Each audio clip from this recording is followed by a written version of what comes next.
টাইপের যে মুভিগুলো আছে এগুলো দেখে একটা মুভি দেখে তাকে অনুপ্রাণিত করে। কিভাবে মারলে মৃত্যু নিশ্চিত হয় এটা সে ওই মুভি দেখে পেয়েছে। ঘাড়ের পিছনে সে ওই সময় একটা আঘাত। তার বাবা তখন বাঁচাও বাঁচাও চিৎকার করেছিল।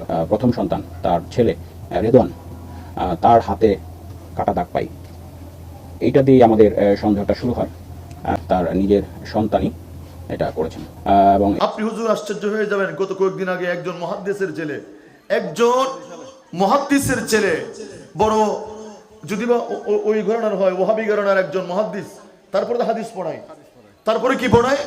হাদিস পড়ায়। একজন মুহাদ্দিসের ছেলেটাও মাদ্রাসায় পড়ে।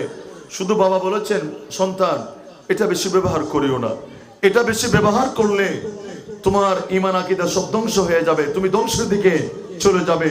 বাবা শাসন করলেন, ছেলে বাবার শাসনকে মানতে চায়নি।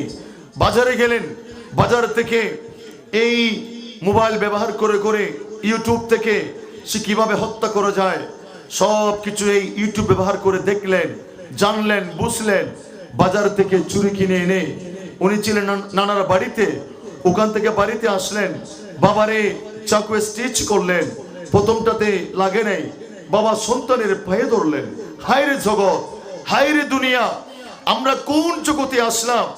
একজন মুহাদ্দিস বাবা, যিনি কলা রাসূলুল্লাহ সাল্লাল্লাহু আলাইহি ওয়াসাল্লাম বলে আমার নবীর হাদিস পড়াই, এরকম একজন মুহাদ্দিসের ছেলেকে মানুষ করতে পারলেন না। ওই মুহাদ্দিস পায়ে ধরে বললেন, সন্তানরে যাও, তুমি তোমার মতো জীবন যাপন করো, তারপর তুমি আমারে হত্যা করো না, তুমি আমারে শহীদ করে দিও না। তারপরও সন্তান পছন্দের মতো চুরির পর চুরি ইউটিউব দেখে কোন কোন জায়গায় চুরি স্টিচ করলে খুব দ্রুত মারা যায়, ওই জায়গায় নিজের জন্ম দেওয়া সন্তান একজন মুহাদ্দিসকে হত্যা করেছেন। জবান খুলে বলুন না নাউজুবিল্লাহ। আজকে আমাদের এই একটা মুহাদ্দিসের পরিবারে যদি এই অবস্থা হয়, আমাদের কি হবে?